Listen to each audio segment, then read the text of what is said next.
Olá, amigas e amigos que acompanham aqui o canal Na Luz do Espiritismo. Eu sou William Gonçalves e este é o estudo do livro Espírita. Sai todas as semanas aqui no canal. Agradecer a você por estar aqui conosco, nos acompanhando, pedindo que nos ajude curtindo, compartilhando, deixando seu comentário, como tem sido a sua experiência aqui nos estudos do livro Espírita. Já estamos indo para o capítulo 31 do livro Os Mensageiros, a psicografia de Francisco Cândido Xavier, pelo espírito André Luiz. A editora é a FEB. Relembrando aí o nosso capítulo 30, no qual nós falávamos do casamento no plano espiritual. Sim, ali no plano espiritual também há os enlaces espirituais entre dois espíritos que se unem numa comunhão de princípios de amor, de respeito, para viver uma vida em comum ali no plano espiritual. Então, capítulo 30 foi pontuando sobre a questão dos relacionamentos no plano espiritual, na qual André Luiz relata neste livro, mas também temos a base aí no livro Nosso Lar, que é o primeiro livro da série André Luiz. Nós temos tentado trazer sempre a proposta, de uma pergunta de cada capítulo, porque esse livro é muito reflexivo. E é claro, você não precisa expor a sua vida pessoal aqui, mas quem quiser escrever algo sem citar o nome não tem problema. Às vezes o seu relato ajuda outras pessoas que acompanham aqui o estudo do livro Espírita. Lembrando, para quem faz em grupo, quando nós estamos num grupo de estudos, algum relato de um irmão nosso que está ali deve ser mantido em sigilo, pessoal. Devemos ter o bom senso de manter em sigilo. Às vezes, um grupo de um estudo do livro Espírita se torna também um grupo terapêutico. Então é com muito respeito, muito carinho, muita ética que nós ouvimos às vezes o relato, que às vezes vem um relato pessoal, como na semana passada nós perguntamos: será que você está num casamento prova, num casamento expiação ou num casamento de almas irmãs de outras encarnações, no qual nós falávamos que a grande maioria dos espíritos encarnados aqui na Terra estão ainda neste casamento de um processo de aprendizado com irmãos e irmãs de outras eras, de vínculos, de laços amorosos que realmente nós temos que aprender. Mas esses relatos e essas perguntas têm que ser feitas por nós interiormente. Entendermos como está a nossa encarnação, o nosso processo reencarnatório de aprendizado. Não estamos aqui estudando o livro Espírita, as obras de André Luiz à toa, não estamos num grupo estudando à toa, não chegamos até a porta do Espiritismo à toa. Todos nós que já compreendemos a reencarnação estamos aí num período de aprendizado muito grande de outras eras. Ninguém chega às portas da reencarnação da noite para o dia. É o psiquismo balançado de diversas etapas reencarnatórias. Então nós já erramos bastante. Estamos reencontrando com esses desafetos e amigos ao longo das nossas existências planetárias, estamos prosseguindo, e é isso que esse livro tem mostrado para nós também. Os mensageiros, as mensagens que chegam ali do plano espiritual. Já vamos adentrando aí no capítulo 31, que vai falar hoje um pouco sobre a música no plano espiritual, sobre as crianças também. São dois temas que nós podemos separar deste capítulo, que vai nos dizer, o título do capítulo é Cecília ao órgão. Nós vamos ver o que nós temos aí. Após André Luiz ali terminar as conversas com as irmãs, com os irmãos que estão chegando ali, ele vai nos dizer que o anfitrião ali daquele posto de socorro ilumina todo o castelo, o posto central onde eles irão se reunir. É como se acendêssemos todas as luzes da casa quando a gente vai fazer uma festa, as luzes do jardim, da garagem, da varanda, ou das varandas, como se ficasse muito iluminado. E eles ali adentram o castelo e André Luiz fala que ao chegar ele já se comove. Cerca de 50 irmãos estão ali naquele ambiente, numa música, uma música estritamente espiritual. André Luiz vai dizer que várias crianças num coro, violinistas e um órgão no meio. Então era como se fosse uma orquestra naquele encontro, naquela recepção ali. Por isso que o capítulo fala sobre esses dois temas que nós podemos levantar: a música no plano espiritual e também as crianças. Só para trazer as informações aqui, dirigimos-nos para o grande recinto prodigiosamente iluminado por luzes de um azul doce e brilhante. Deliciosa música nos embalava a alma. Observei então que um coro de pequenos musicantes executava harmoniosa peça. Ladeando um grande órgão, algo diferente dos que conhecemos na terra. 80 crianças, meninos e meninas, surgiam ali num quadro vivo, encantador. 50 tocavam, ou seja, tangiam instrumentos de corda. Os instrumentos de corda pode ser aí, violino, violão, violoncelo, viola. André Luiz não detalha aqui quais são, mas podemos deduzir aí por alguns, ou seja, uma orquestra, E 30 conservavam-se graciosamente em posição de canto, era um coral. Executavam com maravilhosa perfeição uma linda barcarola que eu nunca ouvira no mundo, André Luiz vai nos dizer. Então a gente também não sabe aqui, se é uma... ou André Luiz nunca ouviu, ou não existia aqui no plano físico. Esse também detalhe ele não nos dá. Bom, para quem não conhece um órgão, eu sugiro que vocês ouçam aí na internet, que ele tem um som totalmente diferente do piano.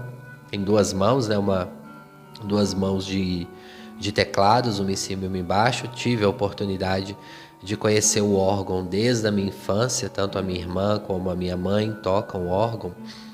E tocam muito bem, porque na religião delas, tem o órgão ali na igreja. É um instrumento muito bonito, ele causa um impacto muito forte, muito mais até do que o piano, dependendo do volume, Quem já foi, tem algumas igrejas aí católicas que também tem. Então eu cresci nesse ambiente musical, então conheço os órgãos, tive a oportunidade de tocar também. É muito lindo, realmente. São peças, quando se tocam ali no órgão, o som dele potente. Por isso que quando a gente estuda esse capítulo, bate a curiosidade para entendermos um pouco sobre o instrumento. Então vale a pena ouvir, principalmente as músicas, a música, aliás, que André Luiz fala aqui hoje no capítulo, que é a música de Bach, a Fuga em Ré menor, que é uma música muito bonita, que é muito utilizada em peças de suspense, de jogos e tal, mas é uma peça maravilhosa que vale a pena depois vocês ouvirem, Então, depois fica aí para a curiosidade de vocês, que é muito interessante o órgão, que é diferente do piano, O piano ali tem aquela cauda, é de corda também, Mas o órgão é um instrumento ali mais eletrônico, no caso, e tem essa potência ali, é muito interessante. E é muito difícil, tá, pessoal, de tocar. Quem é musicista aí, quem toca piano, já vai entender aí o que eu estou falando. Tem uma dificuldade muito grande o órgão, porque o órgão você toca com as duas mãos e com o pedal no pé. Então o órgão você toca com os dois pés e as duas mãos. Um pé você controla o volume, a extensão, do volume ali do órgão. O pé para dar o suporte, ou seja, a base ali, e mais as duas mãos. E também com uma dessas outras mãos você também afina o instrumento. Então não é um instrumento simples, fácil, de grande complexidade, uma habilidade motora muito grande, fina, motora refinada fina, que é importante, desenvolver, e muito na infância, quando a gente tem grandes organistas, organistas que tocam, em peças de muitos anos, geralmente começaram ou na adolescência ou na infância. Nós vamos ver aí uma organista, Cecília, grande organista que vai tocar aí também nesse capítulo. Mas antes vamos falar aí das crianças. André Luiz vai nos dizer os espíritos das crianças. E aí a gente pode entrar em dois debates, né? Porque Kardec fala que no plano espiritual os espíritos não têm sexo. E André Luiz diferencia, né, as crianças entre meninos e meninas. E nós vamos ver também que são crianças na sua forma física. Então, nós vamos lá para o livro dos espíritos. Primeiro, que não tem sexo os espíritos. E a gente está vendo aí bastante nesse livro André Luiz separar os espíritos, né, por sexo, Cecília, Vicente, homem, mulher. Por que isso acontece, né? Porque geralmente o espírito ele assume a polaridade sexual ou da última encarnação ou a qual ele tem mais afinidade. Então, geralmente, por exemplo, André Luiz, na última encarnação, ele tinha sido homem, né, do sexo biológico masculino. Então, no plano espiritual, ele mantém a última forma da encarnação. Se ele tivesse, naquele momento, um pouco mais evoluído, ele poderia assumir uma forma de uma encarnação do outro século? Poderia, se assim ele o desejasse e quisesse. Lembrando que o perispírito é plástico. E aí tem várias mutações. Nós vamos lembrar ali no livro Nosso Lar que a nossa querida Dona Laura vai dizer como que ela entrou através das ajudas dos psiquistas, né, ali do plano espiritual, em mais de 300 anos de memória espiritual. E ali diversas reencarnações em diversos corpos, porque o corpo é uma embalagem material que o espírito vem para animar. Então o sexo biológico é essa experiência que nós vamos vivenciar aqui numa etapa evolutiva. Ao voltarmos para o plano espiritual, teremos sim a organização física parecida, porque o perispírito é uma cópia do último corpo físico e ali nós poderemos continuar ou não, dependendo da nossa evolução, dependendo da nossa proposta de trabalho, com o nome e as características da última encarnação. Então nós estamos vendo ali Cecília, por exemplo, com o mesmo aspecto físico, biológico da última encarnação. André Luiz, Vicente e assim por diante. O que um espírito com o manejo do seu perispírito, ele pode moldar, dependendo da aparência, no local que ele vai aparecer, porque às vezes ele vai voltar para pessoas que conhecem ele de uma outra encarnação. Então, como o perispírito é plástico, ali ele pode modificar. Então, Kardec nos deixa isso bem claro. Tem sexo os espíritos? Não. O espírito não tem o sexo biológico, porque ele nos orienta aqui no plano físico para a nossa reprodução ou não. Ok? Então fica entendido isso quando André Luiz divide-se ali entre meninos e meninas, muito provavelmente devido à aparência na última encarnação. Nós vamos pegar aqui a colaboração do Livro dos Espíritos. Quando vocês estiverem estudando aí também em grupos, é importante trazer a base de Kardec, né? A pergunta a partir da 197, sorte das crianças depois da morte. O espírito de uma criança morta em tenra idade poderá ser tão adiantado quanto de um adulto? Os espíritos respondem, algumas vezes, muito mais, porque pode ter vivido mais e adquirido maior soma de experiência, sobretudo se progrediu. Então nós vemos uma criança ali de 6, 7, 8 anos, às vezes o espírito que está ali é muito mais experiente do que os espíritos dos pais ou dos avós. Então a gente é enganado pela forma física. Às vezes tem um espírito ali com séculos de evolução na nossa frente e que está ali embaraçado no corpinho de uma criança, que os órgãos não deixam naquele momento temporariamente ele demonstrar com clareza quem ele é. Mas a criança já dá sinais. Lembra que nós falamos, né, no capítulo passado, no qual elas trabalhavam com as reencarnações, ali na colônia, de 15 a 20 reencarnações por dia, e elas ficavam principalmente perto dessas crianças de 0 a 7 anos. Então a criança, nesse período de 0 a 7, ele está um pouco disfarçado. Depois dos 7 anos, ele dá até alguns sinais de quem é aquele espírito que está voltando, mesmo assim um pouco embaçado pelos órgãos infantis que não tem todo o desenvolvimento ainda que necessita para que esse espírito execute com uma clareza quem ele é. É claro que há exceções. Há espíritos que com 2, 3 anos já estão demonstrando ali uma alma muito evoluída, mas na Terra ainda é exceção. A grande maioria de nós temos um embaraço no corpo físico quando nós estamos criança.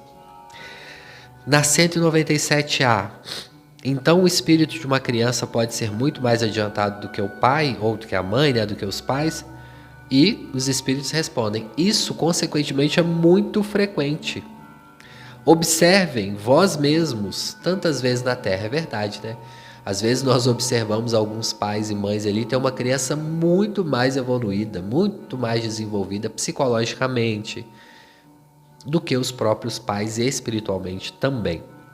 A 198. Por não ter podido praticar o mal, o espírito de uma criança que morreu novo, né, bem novinho, pertence à categoria de espíritos superiores, né? Uma pergunta que sempre nos fazem. E os espíritos falam que não. Se eles não fizeram mal, também não fez o bem. E Deus não isenta das provas que tenham de padecer de outras vidas.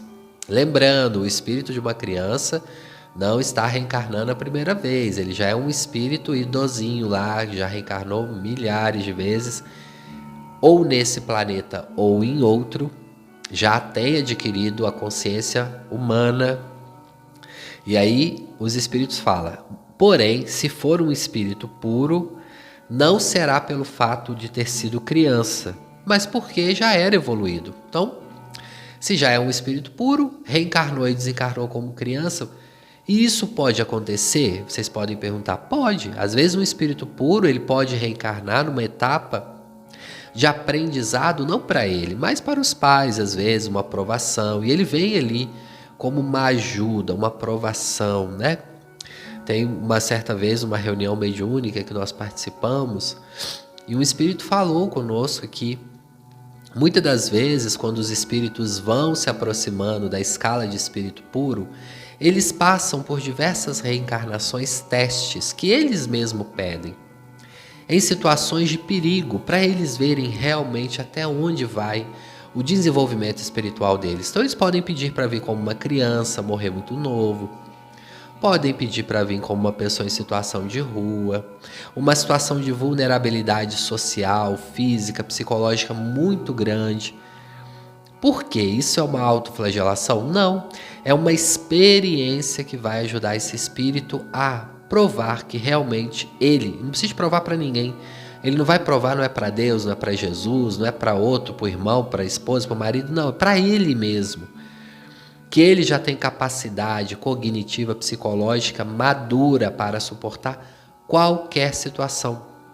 Porque lembrando que um espírito puro, ele terá que enfrentar muitas coisas ainda pela frente. Não é o que Jesus enfrentou aqui no planeta? Desceu lá das altas esferas superiores, veio até aqui e se materializou durante cerca de 30 e poucos anos para trazer a mensagem, foi humilhado, foi criticado, foi morto, assassinado, foi preso, foi traído. Jesus passou por isso e era um espírito puro. O que Kardec nos fala? Que o espírito puro, ele vem na missão com a certeza de que irá vencer.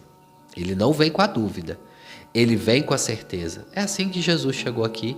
Obviamente que já deve ter passado aí por diversos testes antes de chegar à escala crística, como nos ensina Emmanuel, né? Até um espírito chegar a uma escala de espírito superior crístico, que cuida de um planeta, né? Que organiza um planeta.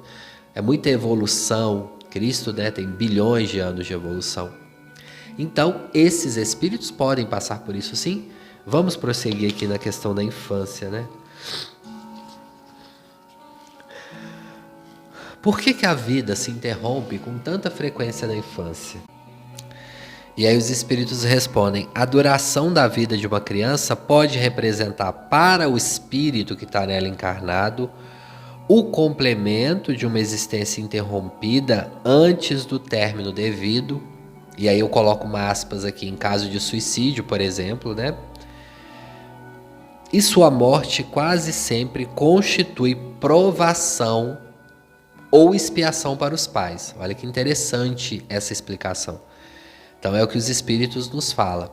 Por que morrem crianças antes de completar a vida adulta? Muitas das vezes pode ser, não é todos os casos, tá? Um complemento de uma existência, e nesses casos sempre é uma prova ou uma expiação para os pais daquela criança e muito provavelmente também para a família, né? A família toda sofre, tem o luto, tem o choque, o trauma, né? Perder uma criança, principalmente novinha, né? Nos traz aí uma dor muito grande. Em que se transforma o espírito de uma criança que morreu em tenra idade? Os espíritos falam apenas em uma frase: recomeça uma nova existência. Já na pergunta 200 é aquilo que nós falamos: tem sexo os espíritos? Não como entendeis, os espíritos respondem, porque o sexo dependem do organismo físico. Há entre eles amor e simpatia, mas baseados na afinidade de sentimentos.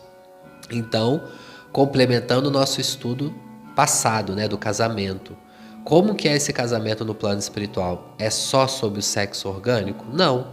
Simpatia e afinidade de sentimentos, de ideais, de conquistas, etc. Quem nos fala isso aqui é Kardec.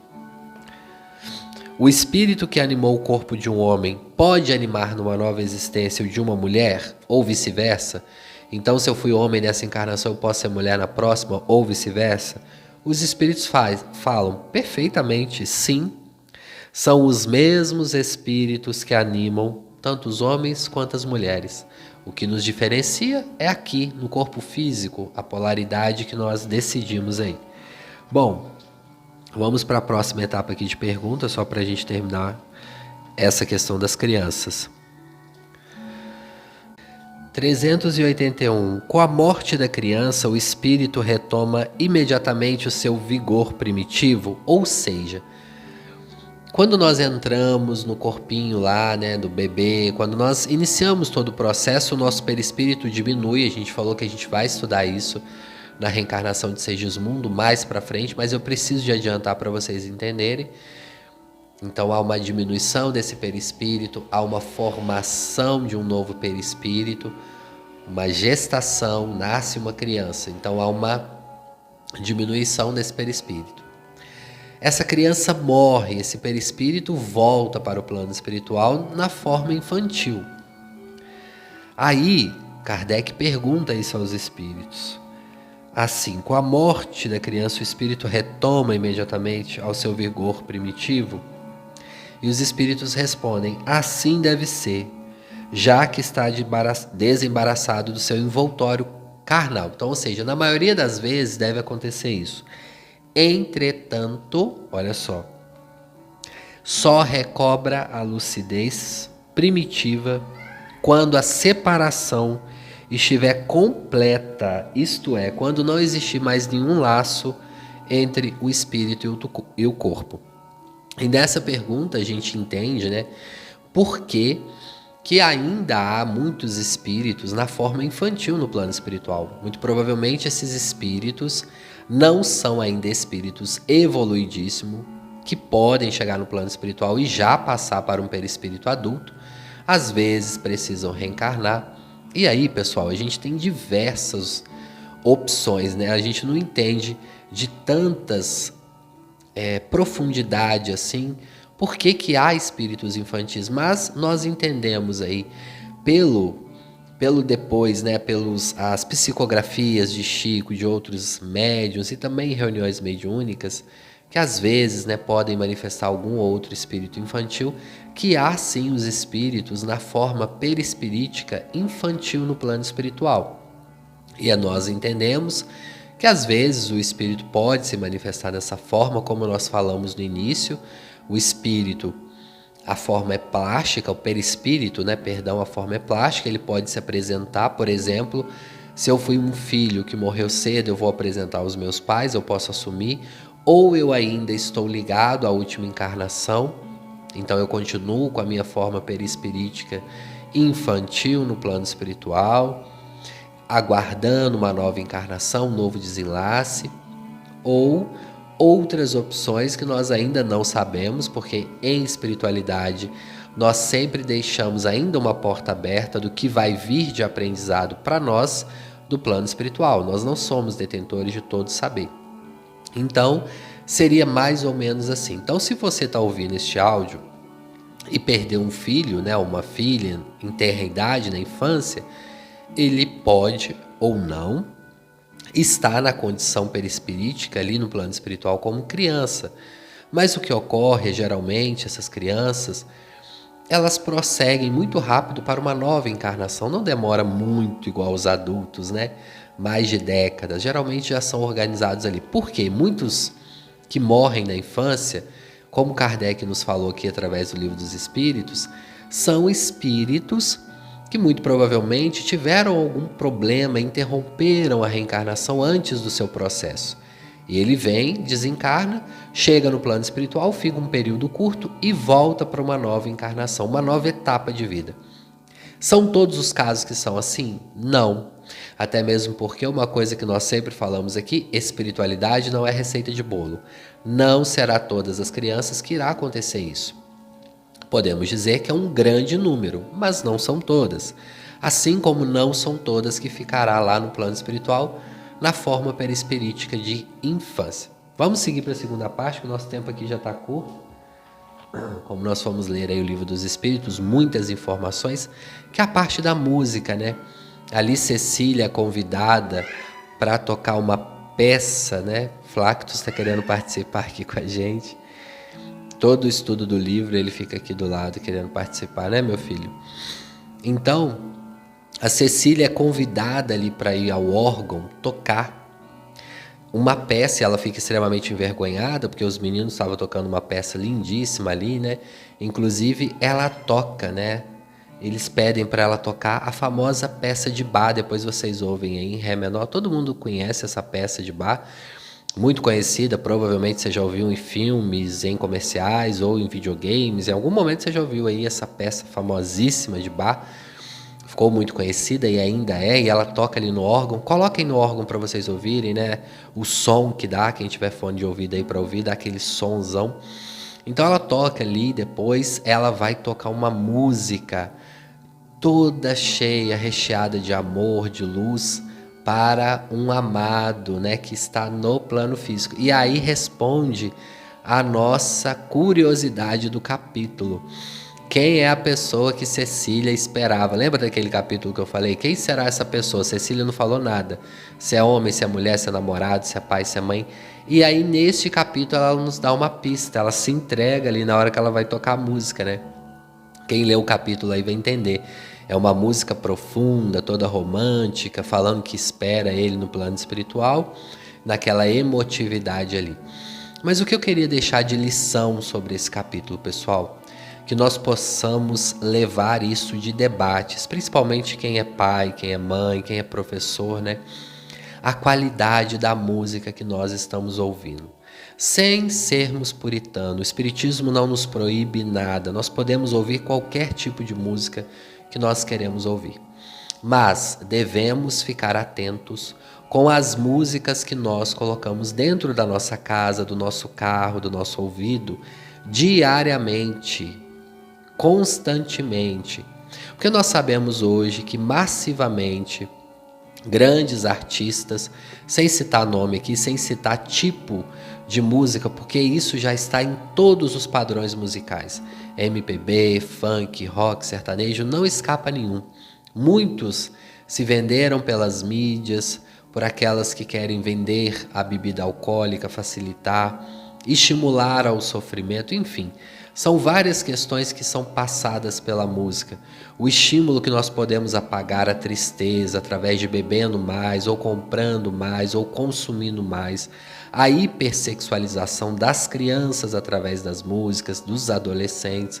Então nós, como pais, tios, avós, né, que temos uma responsabilidade, que estamos na evangelização infantil, vamos educar. Tem até um vídeo muito famoso, né, daquela filósofa querida, que fala sobre Platão, né? Observe a música que os políticos dão para o seu povo. Platão falava isso na época, né? Como uma crítica. Então vamos observar as músicas que têm chegado até nós. É claro, né, pessoal, que às vezes nós vamos numa festa na casa de um amigo, de um parente, ou um vizinho liga uma música, a gente não tem como tapar os ouvidos, né? Principalmente aqui no Brasil, né, que nós temos aí os vizinhos que às vezes colocam uma musiquinha alta, deixa o domingo inteiro, né, na nossa cabeça, sem pensar que o vizinho pode estar ali cansado, pode estar ali doente, enfim, essas questões de bom senso, né, que às vezes não temos. Mas se isso acontecer, né, que a gente fique ali na nossa santa paz, mas entendermos que conteúdos, às vezes, que nós colocamos dentro da nossa casa repetido. Lembra, eu falo muito aqui no Evangelho no Lar, né, das nossas formas de pensamento. Como essas músicas impactam diretamente na nossa forma de pensamento, na matéria psíquica que nós produzimos. Não tem problema você ouvir às vezes, de vez em quando, tá andando de carro, tocou numa rádio, foi numa festa, ouviu, não é isso, pessoal, mas é a questão da música que nós ouvimos diariamente, por exemplo, na hora que nós estamos trabalhando, quem gosta, né, de colocar, perdão, uma música ali na hora que tá lavando a louça, tá cozinhando, ou tá arrumando casa, tá dirigindo, sei lá, tá fazendo alguma coisa ali. Observem o conteúdo de música que vocês estão colocando, o conteúdo de música que os seus filhos estão colocando para dentro, consumindo o psiquismo, né? Quantidade de músicas que estimulam o processo depressivo, né? Então, é observar, é conversar com os filhos, trazer essa reflexão. As músicas realmente de grande aspecto espiritual, que nos estimula ao bem-estar, à felicidade, ao agradecimento, têm ficado deixados para trás porque não dão engajamento. São poucas que dão engajamento atualmente aí nas redes sociais, que falam de coisas boas, positivas, de alegria, enfim. São pouquíssimas, né? Se a gente for falar então das músicas espirituais, espiritualistas, também são poucas. Se nós formos entrar ali nesses aplicativos de música, faça uma experiência aí. Aqui no Brasil mesmo, pode fazer uma experiência. Quem mora no exterior também faça essa experiência. Observem as 50 músicas mais ouvidas no país. Observem que eu garanto com toda certeza que 48 ou 49 dessas 50 são músicas falando desse repertório de hipersexualização, uso de drogas ilícitas ou lícitas, músicas que às vezes nos colocam como objetos. E uma coisa que eu reparei ultimamente, estávamos até conversando aqui em casa uma vez, na mesa de jantar, e nós estávamos observando o tempo dessas músicas. As músicas de antigamente tinham todas aí de 4 a 5 minutos, eram composições contando uma história, trazendo uma narrativa. E hoje, com a popularização, né, com a comercialização das músicas, nós vamos observar em músicas com 1 minuto e meio, 2 minutos e meio, quando uma ou outra chega a 3 minutos. São músicas que repetem, coro que se repete. Então, músicas ali das mais ouvidas no Brasil e no mundo. Então, faça uma experiência no país que você está e observe lá. Nesses aplicativos de música, as 50 mais ouvidas na região tal, você vai observar o conteúdo que nós estamos consumindo, nós enquanto brasileiros e enquanto população mundial. E observe qual nível evolutivo nós estamos. Então, como Platão nos disse, observe as músicas que a população consome para entender o padrão vibracional. Vamos observar, hoje nós temos ainda mais acesso. É só olhar nas redes sociais as mais ouvidas, as que mais tocam, e nós vamos entender a vibração de mais de 80% da população. É assim, não tem como. É claro que não podemos generalizar. Às vezes estamos numa festa, vamos ouvir uma música ali que vamos dançar, tá tudo certo. Mas, olhando aqui criticamente e espiritualmente, vamos ficar atentos aí, principalmente nós que somos espíritas. E o Flactus veio aqui despedir de vocês, né, que já tá na hora. Vamos lá, terminando o capítulo aqui.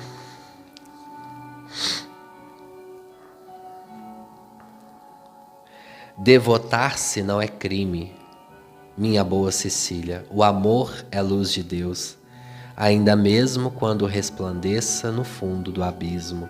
Falando aí, né, do amor dela que tá caindo. Ela deixou um amor que ainda tá nesse processo aí, né, de cai e levanta, como muitos aqui na Terra. Bom, pessoal, já passou muito aí, né? Capítulo muito bacana de se estudar, música, criança no plano espiritual, conteúdo profundo.